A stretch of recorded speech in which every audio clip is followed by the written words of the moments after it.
लूका रचित सुसमाचार 21वां अध्याय।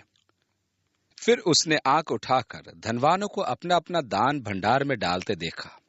उसने एक कंगाल विधवा को भी उसमें 2 दमड़ियां डालते देखा। आज एक दमड़ी लगभग हमारे 5 पैसे के बराबर होगी। उनके दान पात्र में पैसा डालने के लिए सींग का समूह होता था। वहां अन्य जन भी थे जो बड़ी धनराशि डाल रहे थे। तब उसने कहा, मैं तुमसे सच कहता हूं कि इस कंगाल विधवा ने सबसे बढ़कर डाला है, क्योंकि उन सब ने अपनी बढ़ती में से दान में कुछ डाला है, परंतु इसने अपनी घटी में से अपनी सारी जीविका डाल दी है। परमेश्वर की अर्थव्यवस्था को देखिए। वह आपके दान को नहीं देखता, वह यह देखता है कि उसमें आपका त्याग किस सीमा तक है। परमेश्वर का यही मापदंड है। जब कुछ लोग मंदिर के विषय में कह रहे थे कि वह कैसे सुंदर पत्थरों और भेंट की वस्तुओं से संवारा गया है, तो उसने कहा, वे दिन आएंगे जिनमें यह सब जो तुम देखते हो उनमें से यहाँ किसी पत्थर पर पत्थर भी न छूटेगा जो ढाया न जाएगा।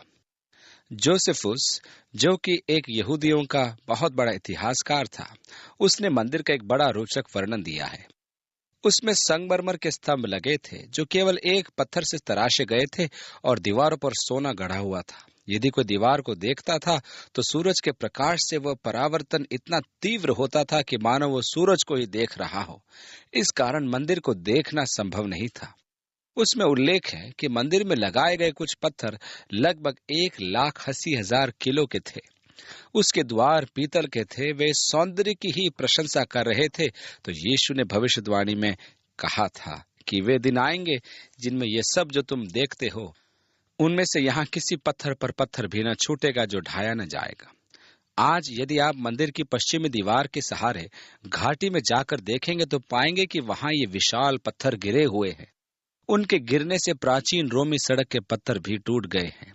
यीशु की भविष्यवाणी के अनुसार मंदिर के एक पत्थर पर दूसरा पत्थर नहीं बचा। रोमी सिपाहियों ने पूरा मंदिर नष्ट कर दिया। आज उस मंदिर का नामो निशान तक नहीं है। 7वीं आयत से आगे लिखा है, उन्होंने उससे पूछा, हे गुरु, ये सब कब होगा और ये बातें जब पूरी होने पर होंगी तो उस समय का क्या चिन्ह होगा? उसने कहा, चौकस रहो कि भरमाए न जाओ, क्योंकि बहुत से मेरे नाम से आकर कहेंगे मैं वही हूं, और यह भी कि समय निकट आ पहुंचा है। तब उनके पीछे न चले जाना। जब तुम लड़ाइयों और बलवों की चर्चा सुनो तो घबरा न जाना, क्योंकि इनका पहले होना अवश्य है, परंतु उस समय तुरंत अंत न होगा। तब उसने कहा, जाति पर जाति और राज्य पर राज्य चढ़ाई करेगा, और बड़े बड़े भूकंप होंगे, और जगह जगह अकाल और महामारियां पड़ेंगी, और आकाश से भयंकर बातें और बड़े बड़े चिन्ह प्रकट होंगे।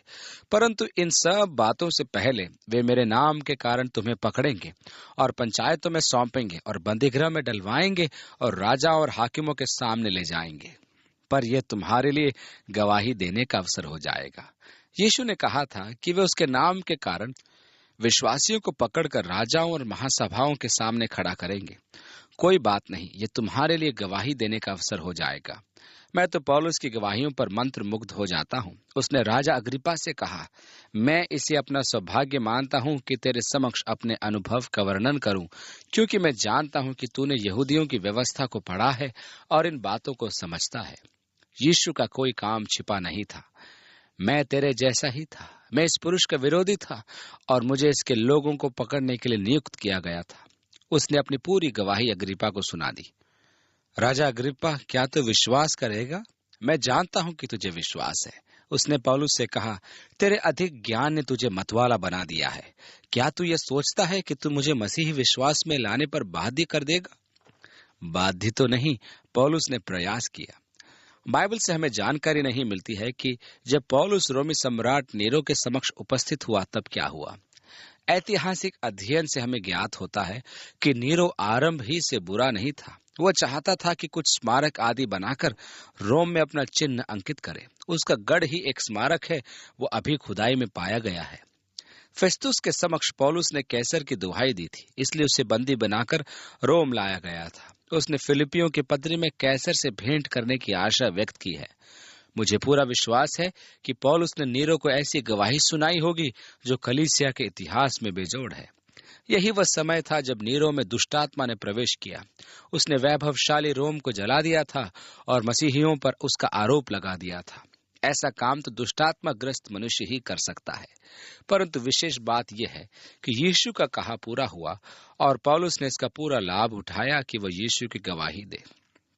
इसलिए अपने अपने मन में ठान रखो कि हम पहले से उत्तर देने की चिंता न करेंगे, क्योंकि मैं तुम्हें ऐसा बोल और बुद्धि दूंगा कि तुम्हारे सब विरोधी सामना या खंडन न कर सकेंगे।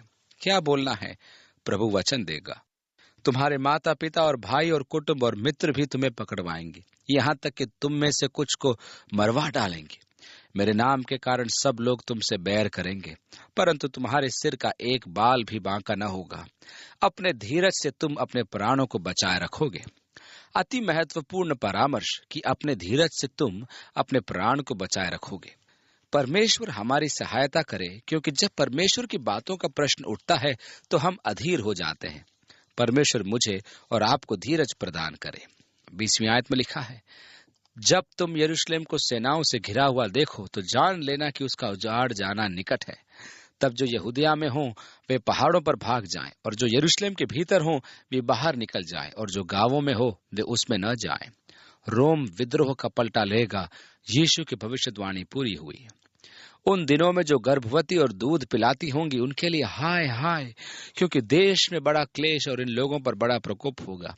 वे तलवार के कौर हो जाएंगे और सब देशों के लोगों में बंदी होकर पहुंचाए जाएंगे। और जब तक अन्य जातियों का समय पूरा न हो तब तक यरूशलेम अन्य जातियों से रौंदा जाएगा। आपको मालूम है, सन 70 में सम्राट तीतुस ने अपनी सेना के साथ आकर 11 लाख यहूदियों का नरसंहार किया और करीब 1 लाख को दास बना के वो अपने देश रोम में ले गया। इसलिए राष्ट्र का अंत हो गया। वे समस्त राष्ट्रों में विसर्जित किए गए। यीशु की भविष्यवाणी पूरी हुई। इस दिन से लेकर जून 1967 तक अन्य जातियों का समय रहा। तो अब क्या समय है? मेरे विचार में अभी दानियल की भविष्यवाणी का 17वां सप्ताह शेष है। परमेश्वर निश्चय ही अद्भुत काम करेगा। यह 7 वर्ष का समय और इस्राएल पुनः स्थापित हो जाएगा। वह युग आरंभ नहीं हुआ है, परंतु सन 1967 में जब यरूशलेम फिर से इस्राएल राष्ट्र बना और उन्होंने जॉर्डन के सैनिकों को बाहर निकाला, तब अन्य जातियों का समय समाप्त हो गया। अब परमेश्वर के अनुग्रह का समय है कि अन्य जातियां परमेश्वर के राज्य में प्रवेश करें। यह परमेश्वर के अनुग्रह का समय है कि फिर वह अपनी कलीसिया को उठा ले जाएगा। परमेश्वर ने नूह को दिया वचन पूरा किया है। यीशु उन्हें फिर से अपने आने का चिन्ह समझाता है।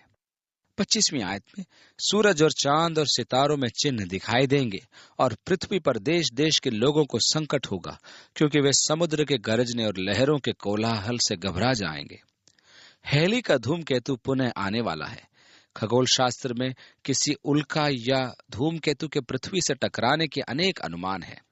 धूमकेतु का अधिकांश भाग साइनाइड होता है। प्रकाशित वाक्य में लिखा है कि यूहन्ना ने आकाश से सितारे को टूटते देखा जो पृथ्वी से टकराए और सारा पानी कड़वा हो गया। यह तो निश्चित है कि विज्ञान और भविष्य देखने वालों को भय है कि कोई उसका पिंड पृथ्वी से न टकराए। लोगों को संकट होगा, महंगाई, रोग आदि संकट। जिस यूनानी शब्द का अनुवाद है उस यूनानी शब्द का वास्तविक अर्थ है बच पाना असंभव होगा। भय के कारण और संसार पर आने वाली घटनाओं की बाट देखते देखते लोगों के जी में जीना रहेगा, क्योंकि आकाश की शक्तियां हिलाए जाएंगी। तब वे मनुष्य के पुत्र को सामर्थ और बड़ी महिमा के साथ बादल पर आते देखेंगे। जब ये बातें होने लगे तो सीधे होकर अपने सिर ऊपर उठाना, क्योंकि तुम्हारा छुटकारा निकट होगा। जब ये चिन्ह दिखाई देंगे तो जान लेना कि कलीसिया के उठाए जाने का समय आ गया है, क्योंकि प्रभु ये काम अपने आगमन से पूर्व करेगा। उसने उनसे एक दृष्टांत भी कहा, अंजीर के पेड़ और सब पेड़ों को देखो, त्यों ही उनमें कोंपले निकलती हैं, तो तुम देखकर आप ही जान लेते हो कि ग्रीष्म काल निकट है। इसी रीति से जब तुम ये बातें होते देखो तब जान लो कि परमेश्वर का राज्य निकट है। मैं तुमसे सच कहता हूं कि जब तक ये सब बातें न हो लें तब तक इस पीढ़ी का कदापि अंत न होगा। आकाश और पृथ्वी टल जाएंगे, परंतु मेरी बातें कभी न टलेंगी। हमारा उठाया जाना अर्थात विपत्ति से मुक्ति निश्चित है। यीशु का वचन नहीं टलेगा, इसलिए सावधान रहो।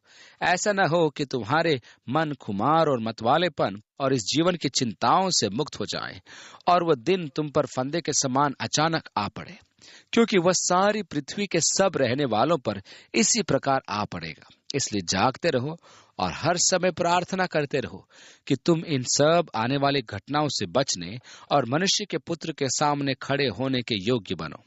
खाना पीना, सुख भोग, पेटूपन, पियकड़पन, अन्य जीवन की लालसाएं आदि सब एक फंदे के रूप में है। यीशु का आदेश है, जागते रहो और हर समय प्रार्थना करते रहो कि तुम इन सब आने वाली घटनाओं से बचने और मनुष्य के पुत्र के सामने खड़े होने के योग्य बनो। कौन सी आने वाली घटनाएं? परमेश्वर का न्याय का दंड जो पृथ्वी पर आएगा। सूरज, चांद, सितारे और आकाश की वस्तुएं हिलाई जाएंगी। भूकंप, महामारी, अकाल आदि होंगे। प्रकाशित वाक्य के 5वें अध्याय में यूहन्ना ने सिंहासन पर बैठने वाले के सीधे हाथ में एक ग्रंथ देखा जिस पर 7 मोहरें लगी थी। उसके अंदर और बाहर दोनों ओर लिखा था। तब एक स्वर्गदूत ने पुकारा कि उसकी मोहरें खोलने के योग्य कौन है? जब कोई नहीं आया तो यूहन्ना रोने लगा। प्राचीनों ने उससे कहा, यूहन्ना मत रो, देख यहूदा के वंश का शेर विजयी हुआ है और उसने मुहरे खोलने के लिए कुंडली ग्रंथ ले लिया। यूहन्ना ने देखा, वो तो बलि चढ़ाए हुए मेमना का सा दिखता है। जब उसने वह ग्रंथ लिया तब 24 प्राचीन अपने सोने के पात्र जिनमें इत्र था लेकर आए, जो पवित्र जनों की प्रार्थनाएं हैं।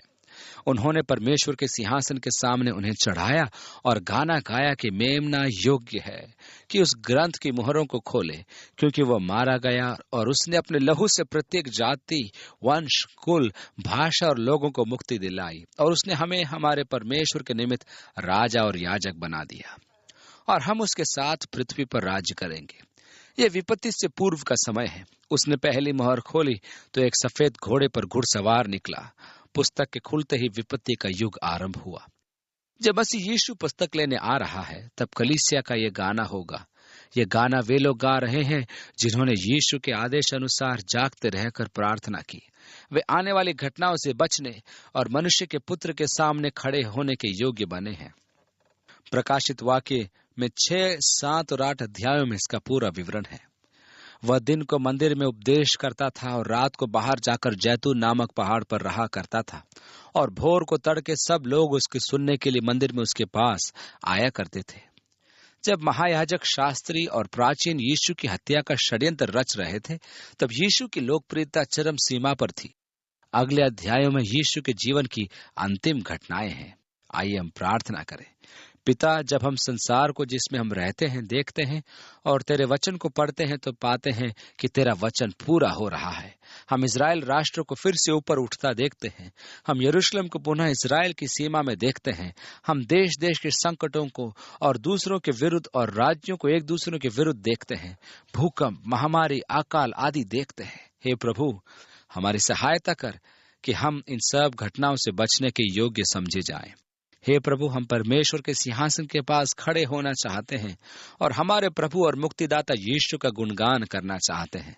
वो हमारे लिए मर गया कि अपने लहू के द्वारा हमें मुक्ति दिलाकर हमें परमेश्वर के निमित्त राजा और याजक बनाए। हमें जो मुक्ति प्राप्त है उसके लिए यीशु तेरा धन्यवाद हो। हे प्रभु, हम उस समुदाय में उपस्थित होने के योग्य ठहरें।